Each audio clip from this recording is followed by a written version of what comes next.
हाँ, तो विस्तस का जो चैप्टर नंबर 3 है आपका, बहुत इंपॉर्टेंट चैप्टर है। वैसे सारे चैप्टर बहुत शानदार होते हैं, कि स्टोरी टाइप होते हैं, और जैसा कि आपको पता ही, अपन हर चैप्टर की पहले स्टोरी जानते हैं पूरी, और पूरी स्टोरी अगर दिमाग में फिट हो जाएगी तो कैसा भी क्वेश्चन अपन उसको छोड़ेंगे नहीं। तो चैप्टर नंबर 3 है आपका ये, journey to the end of the earth, जहाँ पर कहते हैं ना कि अर्थ का एंड हो जाए वहाँ पर। इसमें अपन जो तिशानी दोषी के द्वारा राइटर है, जो कंप्लीट चैप्टर समरी है, इंपॉर्टेंट क्वेश्चन आंसर करेंगे, कंप्लीट वन शॉट अपन इसके अंदर करने वाले हैं इसको। पहले इसकी स्टोरी जानते हैं। पहले अपन इस पार्ट का निचोड़ मैंने पहले रख लिया इस बार, कि इस चैप्टर में इस पूरी कहानी में है क्या क्या। देखो, इस कहानी में लेखिका की अंटार्कटिका की यात्रा का वर्णन है। मतलब लेखिका जो है वो अंटार्कटिका यात्रा कर रही है, जहाँ पर चारों तरफ बर्फ़ ही बर्फ़ है, आइस ही आइस है, ठीक है, उसकी यात्रा कर रही है। और अंटार्कटिका विश्व में सबसे ठंडा, सबसे शुष्क और सबसे हवादार महाद्वीप है, ठीक है। और पहले लेखिका इसके इतिहास के बारे में बात करती है, फिर लेखिका इस मानवीय प्रभाव की चर्चा करती है, विकास के नाम पर हमारी विचारहीन गतिविधियाँ, परिस्थितिकी और उस पर उससे प्रभावित जो रह रही है उसके बारे में बात करती है। और अंटार्कटिका भी उनसे अछूता नहीं है, ग्लेशियर पिघल रहे हैं। मतलब अंटार्कटिका जो कि आइस ही आइस है, 90% बर्फ़ पूरे संसार का इस अंटार्कटिका महाद्वीप के अंदर मिल जाता है, ऐसा मान लो पूरे संसार का। मतलब लगभग पूरा बर्फ़ ही बर्फ़ है वहाँ पर, सब कुछ बर्फ़ ही बर्फ़, आइस ही आइस। लेकिन फिर भी कह रहे हैं कि वहाँ पर भी इस एटमॉस्फेयर की वजह से, इस पारिस्थितिक का मतलब समझ लो, इन्वायरमेंटल एक्टिविटीज़ अपनी ऐसी हो गई है कि इस वजह से जो हैं ग्लेशियर पिघलते जा रहे हैं, जिससे कभी बाढ़ का खतरा हो जाता है, अर्थ के ऊपर टेम्परेचर बढ़ रहा है, कभी कुछ ये प्रॉब्लम्स क्रिएट हो रही है ग्लेशियर पिघलने से। और वैश्विक गर्मी का खतरा वास्तव में बहुत, देखो कोई ज़माने में अपने जो दादाजी से भी दादाजी जो थे वो कहते हैं कि उनके टाइम पर ये एसी, पंखे, कूलर नहीं हुआ करते थे, और इतनी गर्मी थी भी नहीं, और वो बिना पंखों के भी बोल रहे हैं कि रह जाते थे, पेड़ पौधों के नीचे सो जाते थे, इतनी नॉर्मल आजकल नहीं रह सकते, क्योंकि टेम्परेचर 50 क्रॉस कर जाता है। और 50 प्लस में अब कहाँ बाहर लू चलती है एकदम खतरनाक तरीके से, क्योंकि ये सब अब अपनी इस इन्वायरमेंट को अपने भयंकर डिस्टर्ब कर दिया, ये सब कारण ही है। इस वजह से वैश्विक गर्मी जो है मतलब कि जो है ग्लोबल हीट जो समन कह सकते हैं, वो बहुत ज़्यादा वास्तव में बढ़ रही है। और पर्यावरण में जो होने वाले छोटे छोटे परिवर्तन है, वो भविष्य में बड़ी हानि, अपने फ्यूचर में बड़ी हानि कैसे पहुंचा सकते हैं, इसका अध्ययन भी जो लेखिका के अंटार्कटिका को बिल्कुल सही स्थान पाती है कि हमें क्या ध्यान रखना चाहिए। और जो स्टूडेंट्स है, विद्यार्थियों को अंटार्कटिका यात्रा उन्हें प्रकृति में संतुलन के सौंदर्य का ज्ञान करा सकती है। कभी आपको मौका मिले जरूर अंटार्कटिका जाना, शानदार जगह है, या तो कभी एक साथ ही चलेंगे, अगर पॉसिबल हुआ तो क्या सिस्टम है वो पता कर लेंगे। और ये बहुत लाभदायक है, क्योंकि विद्यार्थी भविष्य के नीति निर्माता होता है। ये अगर कोई चीज़ को जान लेंगे तो ये ज़रूर, क्योंकि फ्यूचर तो इस यूथ का ही है, यूथ का मतलब युवा पीढ़ी का ही है, इसलिए विद्यार्थी भविष्य नीति के निर्माता होते हैं। ये तो चलो पाठ का निचोड़ था। अब चैप्टर स्टार्ट होता है यहाँ से, कहानी शुरू होती है यहाँ से, कि इस वर्ष के प्रारंभ में मैंने मतलब लेखिका ने स्वयं को एक रूसी अनुसंधान जहाज एकेडमिक शोकोलिस पर सवार पाया। मतलब ये एक जहाज का नाम है शोकोलिस, ठीक है, ये जहाज है, उसके ऊपर ये सवार होकर जाती है, जो कि रूसी है, रूसी अनुसंधान जहाज है। और पाया जो विश्व में सर्वाधिक ठंडे, सर्वाधिक सूखे और सर्वाधिक वायुग्रस्त यानी कि हवादार महाद्वीप अंटार्कटिका की ओर बढ़ रहा था, ठीक है। जब मैंने अंटार्कटिका महाद्वीप पर वास्तव में कदम रखा, उससे पहले मैं एक कार, हवाई जहाज और जलयान को मिलाकर, मतलब अपन भी कहीं जाते हैं तो एक साथ थोड़ी ना एयरपोर्ट से चले जाते हैं, कभी हम घर से अपन गाड़ी से निकलना पड़ता है, हो सकता है कभी अपन ट्रेन भी पकड़नी पड़ जाए, हो सकता है एरोप्लेन से जहाँ तक जाना जा सकता है एरोप्लेन से जाया जाता है, टाइम कम में बहुत कुछ डिस्टेंस। तो कुल मिला के एक कार से, एक एरोप्लेन से और जलयान यानी शिप जहाज़ों को मिलाकर 100 घंटे इन्होंने यात्रा में टाइम स्पेंड किया, ठीक है। इसलिए अंटार्कटिका के विस्तृत सफ़ेद भूभाग और आबादित नीले क्षितिज को देखकर मेरी पहली भावना राहत की थी कि चलो फाइनली पहुंच गए। एकदम सफ़ेद पट्टी बिछी हुई, मतलब बर्फ़ ही बर्फ़, तो फाइनली सोचा कि हाँ पहुंच गए। और उसके तुरंत बाद भावना आई गहरे आश्रय की। आश्रय इसके विस्तार पर कि इतना कैसे यार फैला हुआ है, चारों तरफ बर्फ बर्फ, इसके अलग थलग होने पर कि कहाँ जाके अलग हो रहा होगा, मतलब अथाह बर्फ, एकदम सफ़ेद चादर बिछी हुई, ये सब इनके दिमाग में ख्याल आया। इतिहास का अंश 650 मिलियन लगभग 6500 लाख वर्ष पूर्व एक विशाल महाद्वीप गोंडवाना वास्तव में अस्तित्व में था, ठीक है, क्योंकि ये गोंडवाना का ही एक हिस्सा है जो लगभग वर्तमान अंटार्कटिका के आसपास ही केंद्रित था। उस समय परिस्थितियां बिल्कुल अलग थी। गोंडवाना बहुत गर्म था, अभी आगे बात करेंगे, अलग थी, अभी बर्फ है, मनुष्यों का अस्तित्व नहीं था, जलवायु बहुत गर्म थी, वनस्पति जगत और जीव जगत की विशाल विविधता को शरण देने के लिए उपयुक्त थी। 500 मिलियन यानी 5,000 लाख वर्ष तक गोंडवाना फला फूला। विश्व का रूप काफी कुछ वैसा ही हो गया जैसा कि हम आज उसे देखते। ऐसा था गोंडवाना का, क्योंकि ये गोंडवाना का हिस्सा है अंटार्कटिका। ठीक है, कल्पना कीजिए भारत उत्तर दिशा की ओर धकेला जा रहा है। एशिया के विरुद्ध एशिया मतलब अपन जैसे अपन भारत को कैसा पाते हैं, अगर अपन बात करें नॉर्थ की, उत्तर की, हिमालय कहाँ पर उत्तर में ही थे, तो ऐसे कट पेस्ट हुआ के ऊपर का जो छोर बनता है तब जाके हमें वहाँ पर छोटा सा हिमालय बनता है। तो वही है कि कल्पना कीजिए कि भारत का जो उत्तर दिशा वो नॉर्थ साइड का जो डायरेक्शन की जो और अपन धकेले जाएं तो एशिया के विरुद्ध अट जाते हैं हम, फिर हम अट जाते हैं, जिससे इसकी ऊपरी सतह मुड़ तोड़ जाती है, ऐसे ना मुड़ तोड़ जाती है, क्योंकि बाउंड्री फिक्स हर कंट्री की बाउंड्री होती है, ऐसे मुड़ तोड़ जाती है और हिमालय का निर्माण होता है। बस फाइनली वहाँ पर हिमालय का निर्माण होता है और दक्षिणी अमेरिका को उत्तरी अमेरिका से जुड़ने जा रहा है। ठीक है, और एक मतलब ये वहाँ का सीन है कि ऐसा इंडिया का जो अपन अगर मैप देखें तो ऐसा है। ठंडी प्रधुरी धारा का निर्माण करने के लिए ड्रेक दर्रे को खोद रहा है, जिससे अंटार्कटिका बहुत ठंडा, उजाड़ और विश्व के सबसे निचले स्तर पर रह जाता है। ये सब कारण है, इस वजह से अंटार्कटिका सबसे नीचे रह जाता है, बिल्कुल उजाड़ में रह जाता है। ठीक है, और बहुत ठंडा भी है। पर मेरे जैसे एक सूर्य के पुजारी, भाई ये गर्मी में रहने वाला आदमी है, रहने वाली लेखिका तो एकदम गर्मी रहने वाली है, गर्मी के अंदर रहती है, तो इसलिए अपने आप को क्या कह रही है, सूर्य का पुजारी। जैसे अपन है, राजस्थान के लोग हो चाहे कहीं की भारत के नॉर्थ इंडिया कोई से भी लोग हो, वो सारे सूर्य के पुजारी हैं। यहाँ पर कौन सा बर्फ मिलता है, ठीक है, तो सूर्य के पुजारी हैं। दक्षिण भारतीय के लिए मतलब मेरे जैसे एक सूर्य के पुजारी दक्षिणी भारतीय के लिए एक ऐसे स्थान पर 2 सप्ताह गुजारना जहाँ पृथ्वी के संपूर्ण बर्फ की मात्रा का 90% एकत्रित बर्फ मिलता है, बहुत ही भयावह संभावना थी। ठीक है, जैसे कि हमारे जो लोग, मैंने आपको बताया था ना, जो अपने राजा महाराजाओं के टाइम की बात है, जब इनको अंग्रेजों ने समुद्र दिखाया तो इनको आगे नहीं, तो पवित्र जगह हम तो इसमें पानी टच नहीं करेंगे, यात्रा तक नहीं करी, क्योंकि उन्होंने तो समुद्र देखा ही नहीं था। और जैसे ही जाके देखा, अरे बाप रे पानी पानी, तो बहुत चक्के रह गए। वही चीज़ जैसे बर्फ ही बर्फ देखा तो एकदम भयावह सीन बन गया। और ये एक ऐसी विशाल टेनिस गेंद में चलने जैसा है जो किसी भी प्रकार के मानव चिन्हों से रहित है। कोई वृक्ष नहीं, कोई विज्ञापन बोर्ड नहीं, यानी जो एड देते हैं ना डिफरेंट तरह के, वो कोई एडवर्टाइज बोर्ड नहीं है, कोई बिल्डिंग भवन नहीं है जहां आपका गहराई और दूरी तथा समय का सारा पृथ्वी संबंधी भाव समाप्त हो जाता है।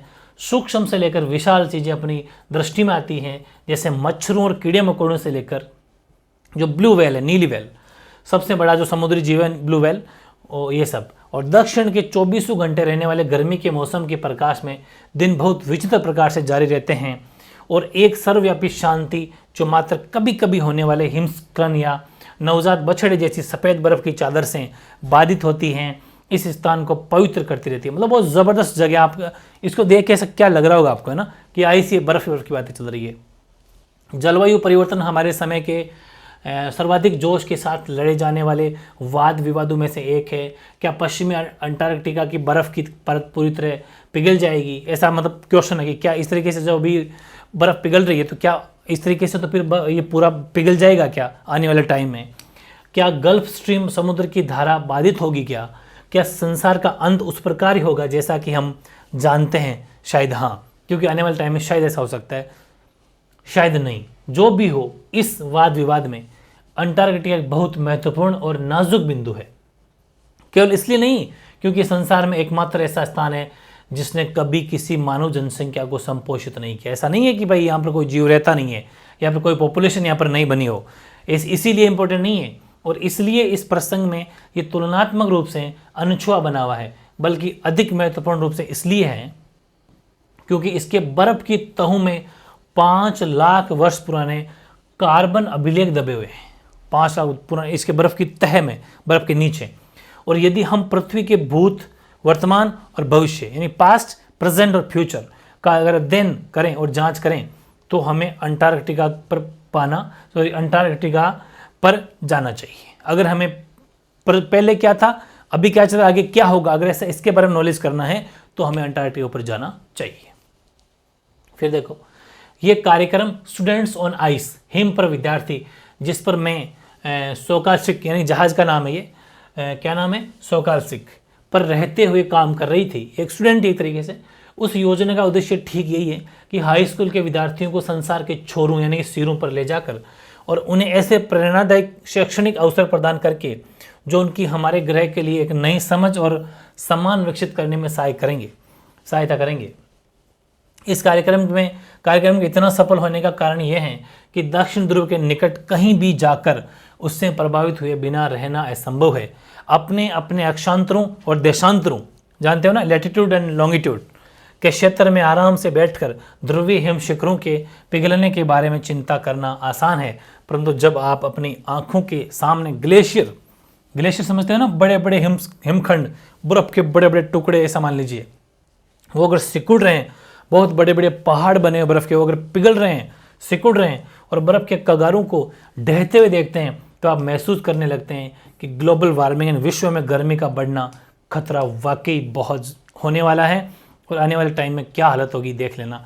तो ये सब पता करना है अगर, क्योंकि ये स्टूडेंट अगर इस चीज़ को जान जाएंगे तो वो फिर हमारे एनवायरनमेंट के बारे में, पर्यावरण के बारे में सोचने लग जाएंगे कि हमें कुछ कदम उठाना चाहिए, वरना आने वाले टाइम में जीना दुश्वार हो जाएगा, मुश्किल हो जाएगा। समुद्र पर चलना, अंटार्कटिका का मेरा अनुभव ऐसी प्रबल भावना के क्षणों से भरा हुआ था, पर ऐसा सबसे अच्छा अनुभव 65.55 डिग्री यानी अंश है, लगभग मान लो 65.5 अंश दक्षिण पर अंटार्कटिका घेरे से, जैसे मैप में होता है ना 29.5 डिग्री 35 डिग्री, वैसा ही है, ठीक है, थोड़ा ही पहले हुआ। शोकाल्सिक किसी तरह प्रायद्वीप और टेडपोल द्वीप के बीच फैली मोटी बर्फ पर घुस गया था, जो हमें और आगे जाने से रोक रही थी। कप्तान ने निर्णय लिया कि हम वापस मुड़ने वाले थे और वापस उत्तर की ओर बढ़ने वाले थे, परंतु इससे पहले ही हम ऐसा करते, हमें नाव से तट पर जाने के फट्टे पर उतरने और समुद्र पर चलने का निर्देश मिला कि आपको थोड़े नाव वाले फट्टे पर चलो, वहाँ थोड़ा समुद्र पर चलना पड़ेगा। इसलिए हम सब 52 लोग ग्रोटेक्स में सही कपड़ों और सामान के साथ तेज प्रकाश में वहाँ फट्टे पर थे। हम मात्र संपूर्ण सफ़ेदी यानी बर्फ़ की पर चल रहे थे, बिल्कुल बर्फ़ की बिल्कुल वो सफ़ेदी उस पर चल रहे थे, जो ऐसा लग रही थी कि मानो हमेशा जो है फैली रहेगी, ऐसी फैली रहेगी, मतलब कभी अंत नहीं आएगा इसका। हमारे पैरों के नीचे 1 मीटर मोटी बर्फ़ की परत थी और उसके नीचे 180 मीटर जीता जागता सांस लेता खारा पानी। सिर्फ ऐसा मान लीजिए कि 1 मीटर की मोटी परत थी, बाकी उसके नीचे तो पानी था, ठीक है, ये ध्यान रखना। बाहरी परिधि में बर्फ़ की तैरती हुई चादरों पर काफ़ी कुछ किसी बरगद के पेड़ के नीचे आवारा कुत्तों की तरह क्रैबेटर सील मछलियाँ जो होती है वो अंगड़ाइयाँ ले रही थी, धूप सेंक रही थी। ये किसी रहस्योद्घाटन से बिल्कुल भी कम नहीं था। वास्तव में प्रत्येक वस्तु एक दूसरे से संबंधित होती है। तो मतलब कितना शानदार इनको, मतलब कहते हैं कि अच्छी फीलिंग आ रही होगी जब ये चल रहे होंगे, ऐसा नज़ारा देख रहे होंगे, जब आइस पानी सब पे ना, तो बहुत ही शानदार यात्रा थी इनकी। और फिर क्या हुआ कि मैं अपने ग्रह पर उपस्थित संतुलन के सौंदर्य के बारे में आश्चर्यचकित थी। कैसा हो यदि अंटार्कटिका गर्म स्थान हो जाए, जैसा कि ये पहले कभी हुआ करता था। क्या हम इसे देखने के लिए यहाँ रहेंगे या फिर हमारा डायनासोर जो कि लाखों वर्ष पहले था, ख़त्म हो चुका है, लुप्त हो चुका है, लाखों वर्ष पहले रहने वाले दैत्यकार जीवों और ऊन वाले गेंडू जैसा परिणाम हो चुका होगा। मतलब ये सोच रही है कि क्या मैं अभी जैसा देख रही हूँ, क्या ये अंटार्कटिका क्या आगे भी रहेगा, क्या आने वाली पीढ़ियों में देख पाएगी इनको, या फिर ये पहले की तरह वापस गर्म हो जाएगा, पिघल जाएगा, या फिर हमारे जैसे डायनासोर खत्म हो गए, गेंडे खत्म हो गए, क्या इस हिसाब से ये भी खत्म हो जाएंगे, कि ये भी विलुप्त हो जाएंगे। कौन कह सकता है, कुछ भी हो सकता है।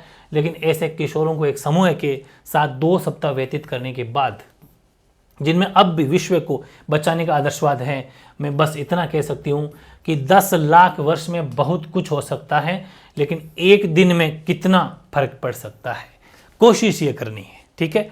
तो बहुत ही शानदार चैप्टर है।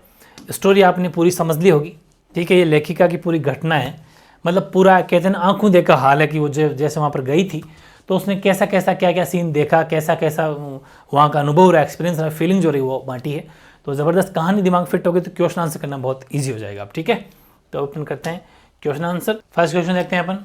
पहला क्वेश्चन था, world's geological history is trapped in Antarctica. मतलब कि जो विश्व की जो भूविज्ञान है वो अंटार्कटिका में कैद है, ठीक है। और how is the study of this region useful to us. इसका अध्ययन हमारे लिए कैसे उपयोगी है, अंटार्कटिका स्टडी करना हमारे लिए कैसे यूजफुल है।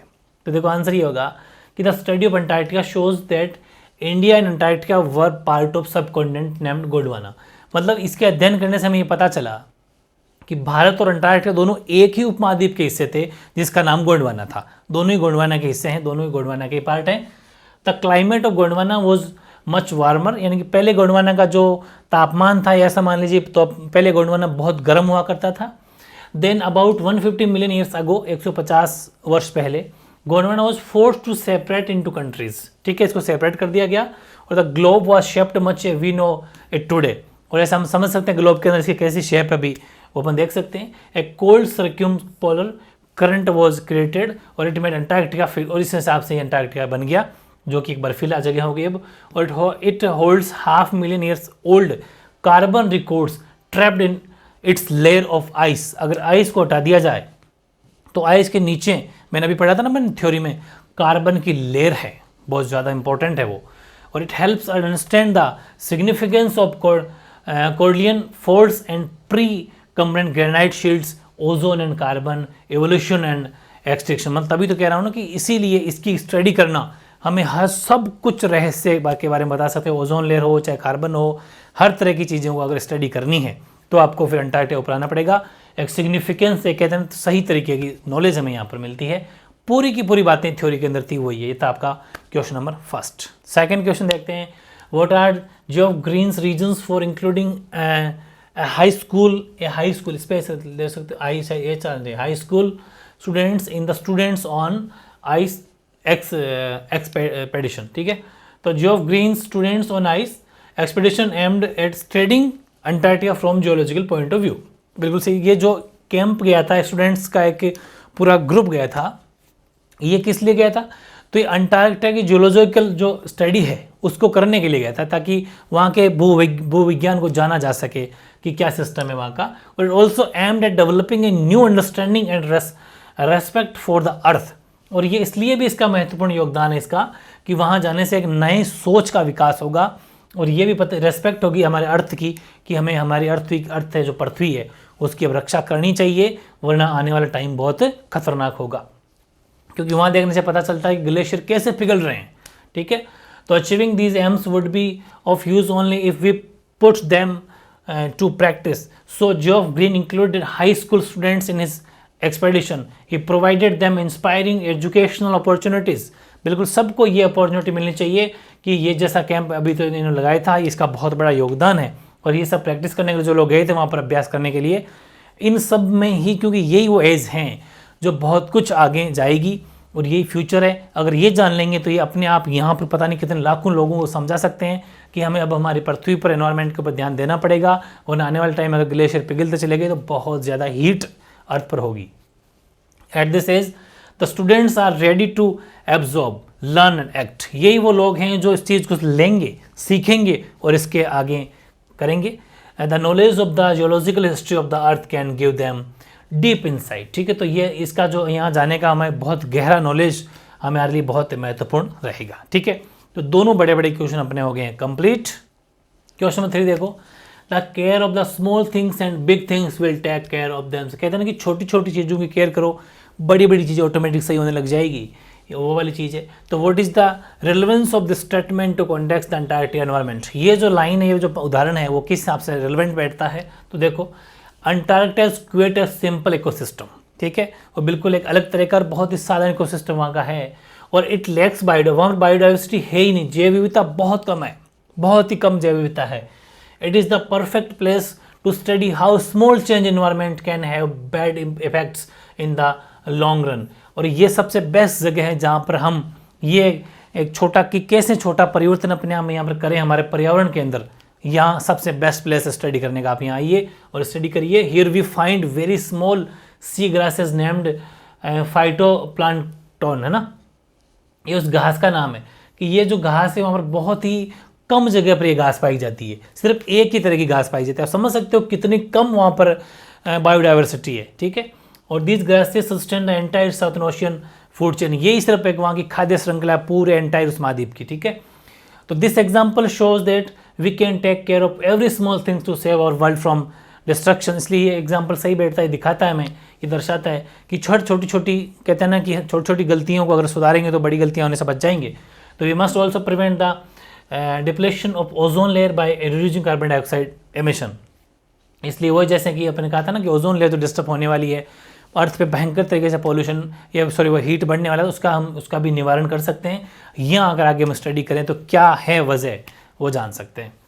Y is Antarctica the place to go to understand the earth's present past and future, जैसा कि थ्योरी में देखा था, तो बिल्कुल सही है। The world's geological history is trapped in Antarctica, here we can study the earth past, about 90% of earth total ice are stored is, मतलब कि यहाँ अगर हम आएंगे तो पास्ट, प्रेजेंट और फ्यूचर की स्टडी कर सकते हैं, क्योंकि यहाँ पर अर्थ का 90% बर्फ, आइस आज भी यहाँ जितने धरती पर अर्थ पूरे अर्थ के ऊपर जितना बर्फ है पूरे संसार में, उसका 90% बर्फ तो यहाँ है, आप समझ सकते हो। और there are no trees, buildings और अदर ह्यूमन, कोई भी मार्केट नहीं है, कोई पेड़ पौधे नहीं, आराम से स्टडी कर सकते हो, इन्वायरमेंट के बारे में जान सकते हो, कोई मार्केट नहीं, सॉरी कोई मार्केट नाम है, कोई मार्कर्स नहीं है, मतलब कोई चिन्ह विन्ह नहीं है, कुछ भी नहीं, संकेत नहीं है, कोई बिल्डिंग्स नहीं है, कोई पेड़ पौधे नहीं है, कुछ भी नहीं है। और here we see glacier melting and ice का, और मतलब कि जो ग्लेशियर है वो पिघलते जा रहे हैं और बड़े बड़े आइस के जो पहाड़ हैं वो भी गिरते जा रहे हैं। We can see them being damaged a result of global warming, और इस वजह से हम कह सकते हैं कि आने वाले टाइम में ग्लोबल वार्मिंग, वैश्विक समस्या बहुत बड़ी होने वाली है। और Antarctica warms the end of the world if the West Antarctic ice sheet melts entirely and Gulf Stream ocean current stopped. अगर इस वजह से ऐसे कंटिन्यू होता रहा तो एक दिन ये भी वापस पहले की तरह वापस गर्म हो जाएगा, और जो अंटार्कटिका अभी हम देख रहे हैं वैसा कुछ भी नहीं रहेगा। Thus Antarctica is the perfect place to go to understand the earth present past and the future. इसलिए हम कह सकते हैं कि जो अंटार्कटिका अगर सबसे बेस्ट जगह है, अगर हमें प्रेजेंट, पास्ट और फ्यूचर के बारे में जानना हो तो यहाँ हमें जाना चाहिए। तो चारों क्वेश्चन अपने कंप्लीट हो जाते हैं। अब कुछ अपन एक दो क्वेश्चन एक्स्ट्रा और ले रहे हैं, ये दो क्वेश्चन अपन एक्स्ट्रा और ले रहे हैं। पहला है how to geological phenomena help us to know about the history of humankind. ठीक है, तो study of the geological phenomena bring और knowledge how the world must have been millions of years ago. मतलब ये जो हमें ये कह रहा है कि जियोलॉजिकल का मतलब है कि जीव विज्ञान या फिर ये जो भूगर्भ विज्ञान है, सॉरी जीव क्या, भूगर्भ विज्ञान की स्टडी करना हमारे लिए क्या, मनुष्य के लिए क्या हेल्पफुल है, क्या मदद करता है। तो ये मदद ये करता है, इसकी स्टडी करने से हमें ये पता चलता है कि हमारा नॉलेज बढ़ाता है कि पहले मिलियन ईयर्स अगो, मिलियन सालों, लाखों सालों पहले हमारा जीवन कैसा था, हमारे लोग कैसे थे, ये सब, यहाँ की ज़मीन कैसी थी, इसके बारे में हमें पता चलता है। और एज इन अंटार्कटिका, जैसे कि अंटार्कटिका की अगर बात करें तो Caledonian folds and Precambrian granite shield make us now that the climate there was much warmer in the past. और कहते हैं कि जो कैम्ब्रियन जो ग्रेनाइट चट्टानें हैं ये, और ये जो कॉर्डिनल फोल्ड्स है, इन सब की वजह से पहले पास्ट के अंदर ये जो अंटार्कटिका है, जो गोंडवाना का एक हिस्सा है, जो पहले गर्म हुआ करता था। और fossil buried in the earth give knowledge of use animals in existence in the past. और हमें ये भी बताते हैं जो फॉसिल्स है, जो कहते हैं ना अपन अवक्षेप वगैरह जो मिलते हैं यहाँ पर, वो भी ये भी दिखाते हैं कि पहले हमारे अर्थ के ऊपर कौन कौन से जीव या एनिमल्स रहा करते थे। उनकी बोन्स वगैरह मिलती है, हमें फॉसिल्स मिलते हैं, उनके जीवाश्म बोलते हैं जिनको अपन, वो मिलने से पता चलता है कि यहाँ पर कौन से जीव यहाँ रहा करते थे। और बाय स्टडिंग अंटार्कटिका स्टडी करने से ये भी मिलता है कि we can understand the earth present, past and future.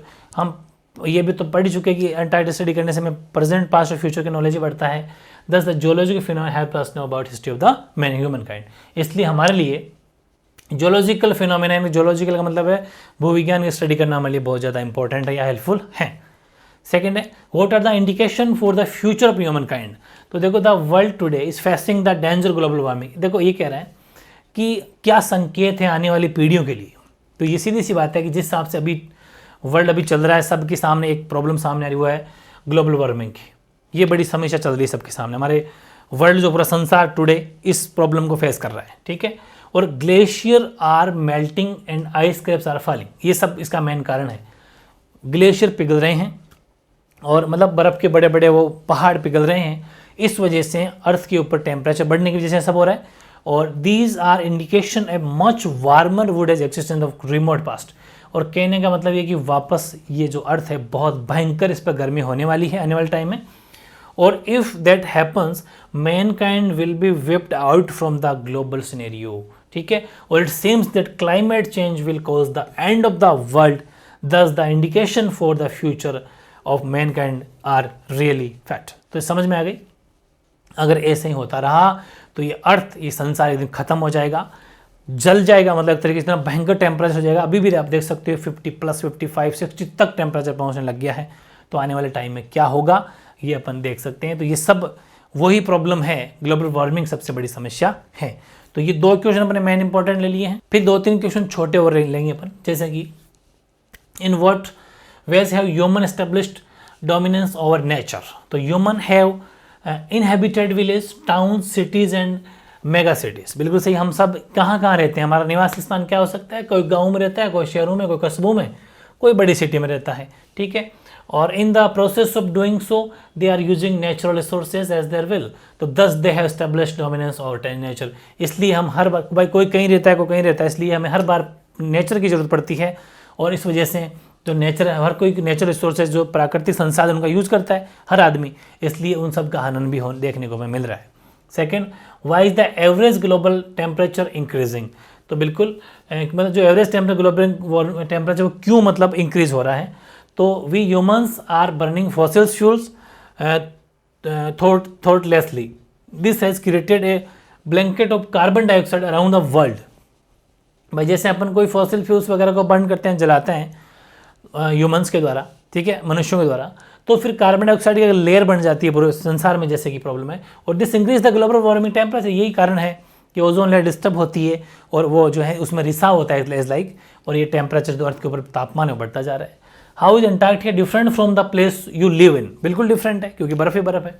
जहाँ आप रहते हो उससे कैसे अंटार्कटिका बिल्कुल डिफरेंट है, भिन्न है। तो Antarctica is different from the place where I live in many ways, बहुत सारे कारण हैं।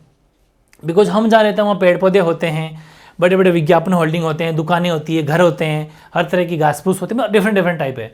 लेकिन बट वहाँ तो there are no trees, no billboards, no buildings, only vast stretch of ice can be seen all around. सब जगह हमें तो एक बर्फ़ की चादर बिछी हुई दिखती है, सब जगह वाइट बर्फ़ और दिखता है, इसलिए हमारी जगह से बिल्कुल डिफरेंट है। आप भी समझ सकते हैं इस बात को। तो 3 छोटे क्वेश्चन एक्स्ट्रा हो गए और 2 क्वेश्चन फिर और है।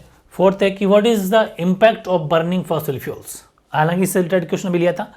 तो अगर अपन फॉसिल फ्यूल को जलाएंगे, धुआं जो निकलता है जिससे गाँव में ज़्यादा होता है, तो इस वजह से क्या नुकसान होगा, क्या इम्पैक्ट होगा। तो fossil fuels are coal, crude oil, जिसे अपन पेट्रोलियम बोल सकते हैं, नेचुरल गैसेज, ये सब फॉसिल फ्यूल के अंदर आते हैं। फॉसिल फ्यूल कौन कौन आता है, कोयला आ जाता है, क्रूड ऑयल आ जाता है जिसको हम पेट्रोलियम बोल सकते हैं, और नेचुरल गैसेज, प्राकृतिक गैसें सब इसमें आ जाती है। और on burning these fossil fuels we get heat energy and a lot of waste and poisonous gases are released, they pollute our environment। इनको जब अपन जलाते हैं तो बहुत हानिकारक गैसें निकलती है, बहुत ज़्यादा वेस्ट बचता है पीछे, और ये हमारे पर्यावरण को बहुत ज़्यादा दूषित करता है। Fifth, what was the students on ice, या फिर what are objectives of student on ice program. बहुत इंपॉर्टेंट क्वेश्चन है, ये बोर्ड में आया हुआ क्वेश्चन है। तो स्टूडेंट्स ऑन आइस, ये अपन देखा था ना, स्टूडेंट ऑन आइस प्रोग्राम रखा था, इसी वजह से लेखिका भी उनके साथ में गई थी। तो students on ice was program that aimed at taking high school students on the end of the world, like Antarctica, वहाँ जाना चाहते थे। और इस program was headed by a Canadian Geoff Green, उसके द्वारा इसको होल्ड किया गया, इसके द्वारा मतलब ये प्रोग्राम चलाया गया था। और मेन इसका एम, जो मेन उद्देश्य इसका जो था, it aimed at provide students with inspiring educational opportunities. ये है कि स्टूडेंट्स को ऐसी एजुकेशनल, शैक्षिक कुछ भ्रमण कराना चाहिए जहाँ उसको अपॉर्चुनिटी देनी चाहिए, क्योंकि आने वाला टाइम इन्हीं का है, ये जानेंगे तो अच्छा रहेगा।